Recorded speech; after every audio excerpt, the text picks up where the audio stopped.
jadi jalan surgaku. Sepertinya itulah prinsip yang dipegang Irfan sekarang. Ya, rumah Irfan Hakim gak pernah sepi dari suara ustadz dan ustazah yang ngasih tausiah. Rumahnya gede, sapi, kura-kura, hayam, segala. Lega kebon. Kebon kagak lega, beli akuarium. Akuarium yang kebeli, toples bu. Irfan benar-benar menunaikan janjinya saat bangun rumah pendoponya.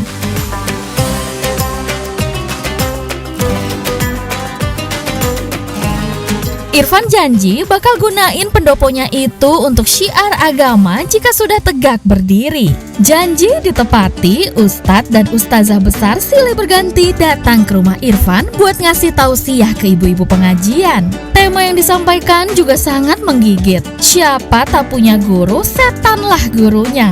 Dahsyatnya berbagi dan masih banyak lagi. Tema-temanya langsung nusuk ke hati ya Besti GTV. Jalan ke surga. Tidak boleh orang tidak punya guru. Siapa yang tidak punya guru, setanlah gurunya. Tidak boleh. Nabi masuk surga, ikut sahabat-sahabat belakang tabi'in, berikut ulama, kemudian ikut umatnya, ikut murid-muridnya. Jadi ibu begitu nanti ya bu ya. Kan saya tuh mendirikan pendopo yang pendoponya juga bukan sembarangan, pendoponya juga pendopo sejarah dari tahun 1800-an dan diniatkan memang itu untuk berbagai macam kegiatan bisa dilakukan di sana. Salah satunya adalah untuk pengajian rutin bulanan. Gue mulai ngelis juga karena kan lingkungan gue itu banyak orang Betawinya juga, buat banyak ibu-ibu yang hore gitu. Jadi gue kasihnya ustadz-ustadz yang rame-rame dulu. Bagi banyak orang, rumah sering jadi simbol kesuksesan, simbol kekayaan, dan simbol prestis. Gak banyak loh orang seperti Irfan yang gunakan rumahnya buat ngejar pahala. Kebanyakan orang suka cari alasan kalau rumahnya mau diminta jadi tempat kegiatan keagamaan. Takut repot lah, takut ngeluarin biaya lah. Betul nggak Besti GTV? Betul. Jamaah.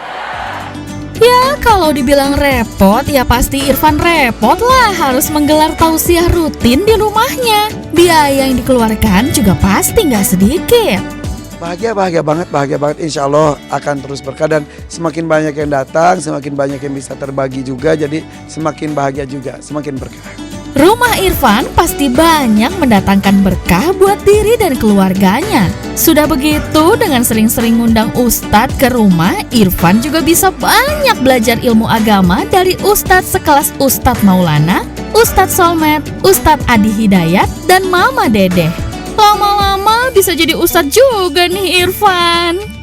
Pengajian bulanan yang pertama tuh Ustadz Subki Al-Buguri. Saat itu zamannya masih di bawah 100. Kemudian Ustadz Solmed bareng Bu April Jasmine. Yang kemarin terakhir bulan keempat tuh Ustadz Maulana sampai 600. Wah itu 600 tuh udah padat banget.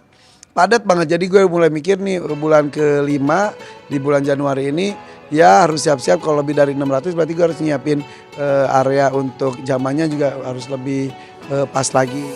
Kebutuhan dunia lancar jaya, kebutuhan rohani juga terpenuhi. Seperti itulah gambaran kehidupan Irfan Hakim sekarang. Gimana enggak coba secara duniawi, rezeki Irfan seperti air bah saja, gak ada matinya. Udah gitu kehidupan rohani Irfan juga terus bertumbuh dari hari ke hari. Allah itu keberkahan banget, kebahagiaan tak ternilai bisa dikunjungi oleh para ulama-ulama besar seluruh dunia. Alhamdulillah, gue bahagia banget.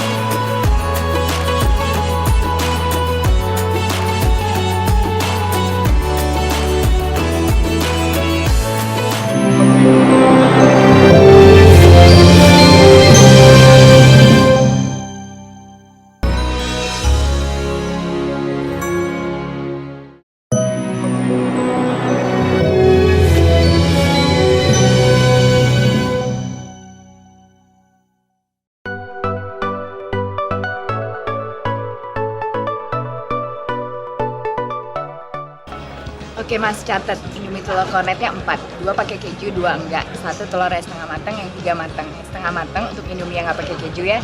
Terus roti bakarnya 4, strawberry 1, kornet keju 1, kacang coklat 1, nanas 1. Nanas agak angus ya mas bakarnya.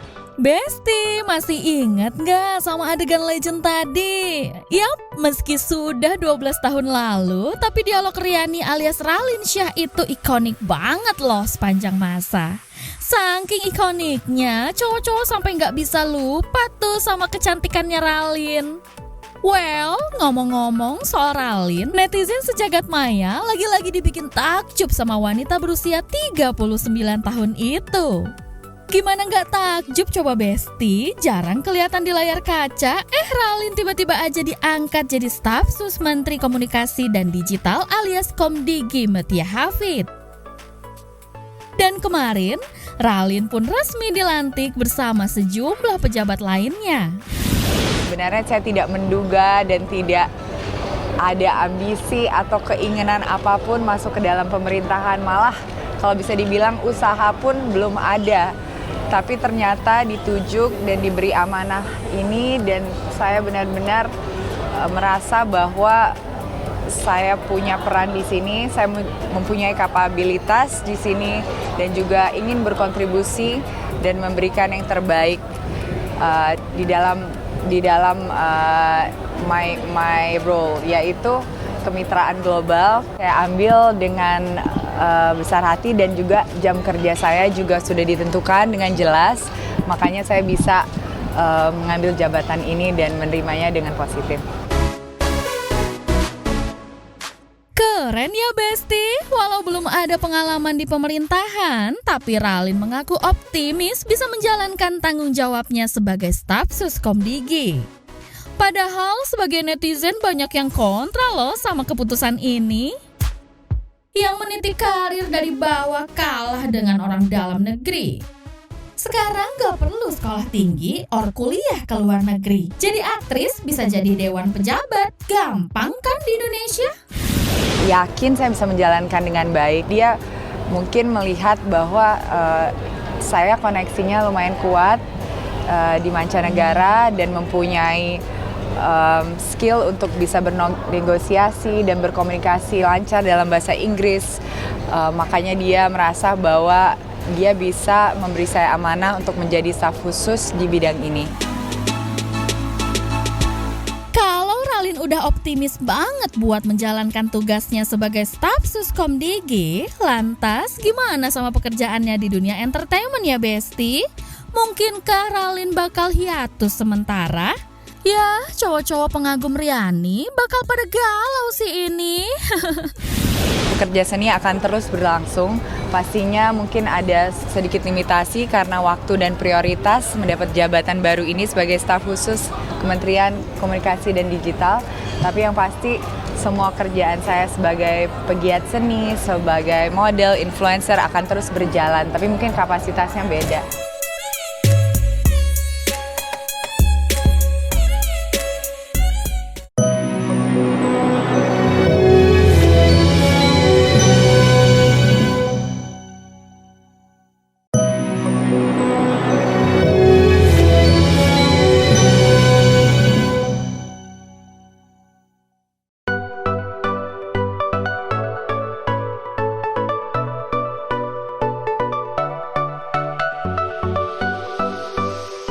Besti, pasangan Vincent Verhaak dan Jessica Iskandar lagi senang-senangnya nih karena keinginan mereka punya anak perempuan kesampaian.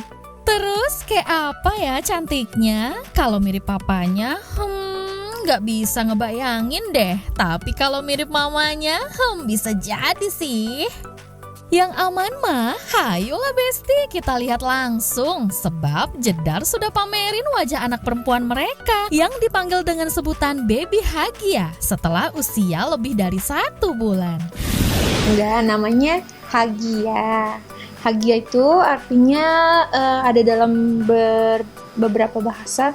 Itu ada yang artinya keberkahan, terus ada yang artinya rumah Tuhan dari timur, terus juga Hagia itu kependekan dari bahagia. Selain soal nama yang begitu cantik, pasangan yang menikah pada 22 Oktober 2021 itu mulai ngerasain bedanya merawat bayi lelaki dan merawat bayi perempuan. So, Apa benar merawat bayi perempuan kali ini lebih nyantai?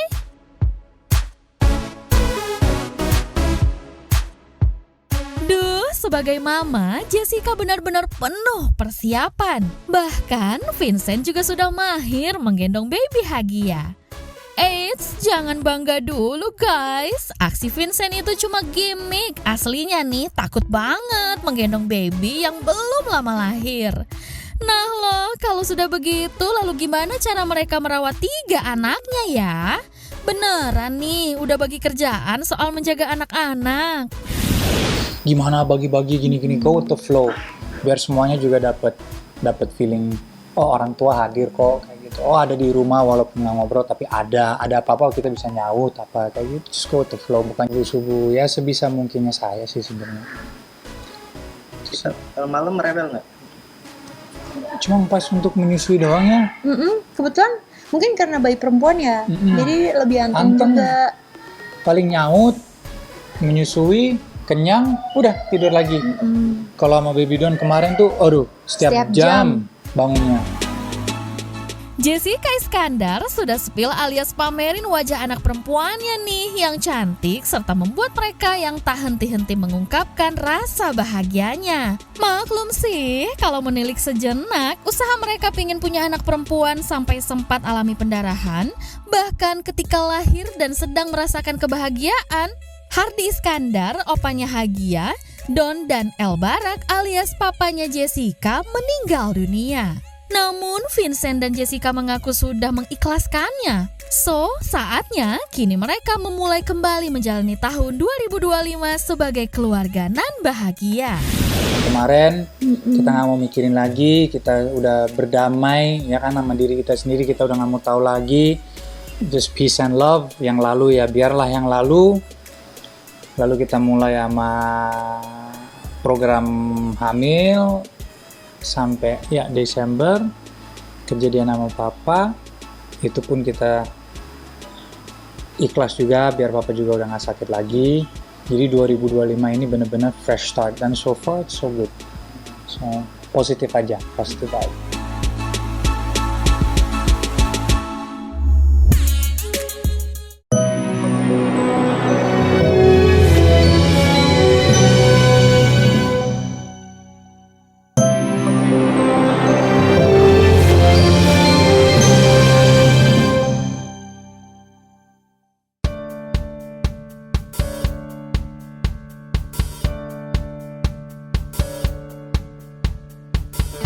Besti, teka-teki rencana pernikahan si ganteng Al Ghazali dan pacarnya yang cantik Alisa Daguis akhirnya ke-spill juga.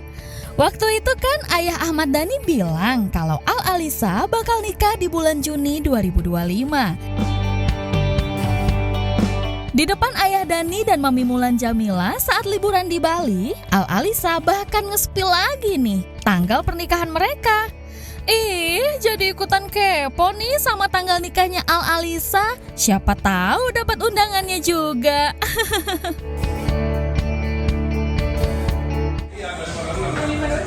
Iya, weekday nggak apa-apa kan? Makan pagi, siang, malamnya baru bisa. Iya kan emang 2 hari, harinya kita gitu. Semua 1 hari dan pulang. Kalau akad tuh nggak lama-lama. Akad udah selesai makan siang pulang. Makin kepo nih, Al Alisa cuman nge-spill bakal nikah di tanggal 25-26. Tapi bulannya masih belum ke-spill, Besti. Jangan-jangan Al Alisa beneran nikah di tanggal 25-26 Juni 2025 nih. Bulan Juni tanggalnya masih rahasia. Besoknya baru yang banyak orang. Nggak mungkin nyari ke 3 orang, makanya harus dibuat 2 hari. Satunya yang cuma 3 orang, satunya lagi yang lebih banyak lagi. Belum bisa dibilang bulan Mei kah, bulan Juni kah, bulan Juli kah, karena memang belum, karena itu kan tabrakan bulan Muharram, bulan Zulhijjah, itu kan bulan-bulan suci kan, kita masih mempertimbangkan itu. Jadi kapannya kita masih mempertimbangkan. Insya Allah Allah sendiri sudah mantap jenjang serius, tapi tanggalnya kapan belum bisa dipastikan karena anaknya sendiri masih mempertimbangkan tanggal-tanggal yang bagus atau hari-hari yang bagus atau bulan-bulan yang bagus untuk pernikahan. Duh, Bunda Maya kok masih main rahasia-rahasiaan segala sih soal tanggal pasti pernikahannya Al Alisa? Padahal kan Al Alisa dan Ayah Dani udah nge-spill. Kenapa sih Bun? Masih berat ya ngelepas kakak Al nikah dan punya keluarga baru sama Alisa? Kalau dibilang melepas, saya pernah melepas mereka bertiga pada saat mereka kecil-kecil. Tapi sekarang melepas yang kedua kali. Dalam arti ini melepas kepada kehidupan yang lebih tinggi. Dalam arti pernikahan, ujiannya juga lebih berat ya. Pernikahan itu didasarkan kepada bukan kemauan saya, tapi adalah kemauan pengantin. Karena yang menikah adalah Alisa dan Al-Ghazali. Jadi kalau misalnya menikah, ya mereka berdua yang berhak menentukan kapan menikahnya, acaranya seperti apa. Bukan kami orang tuanya yang pokoknya harus acara begini karena saya mau mengundang ini. Enggak. Wajar sih, sebagai bunda yang mengandung dan melahirkan, Maya masih ngekip tanggal nikahan anak sulungnya Al-Ghazali. Padahal sama Ayah Dani dan Mami Mulan Jamila, Al Alisa open discuss tuh soal rencana nikahan mereka. Gak cuma nentuin tanggal nikah doang loh Besti, Al Alisa juga discuss sama Ayah Dani dan Mami Mulan soal ritual adat dan baju yang bakal dipakai keluarga kandung masing-masing.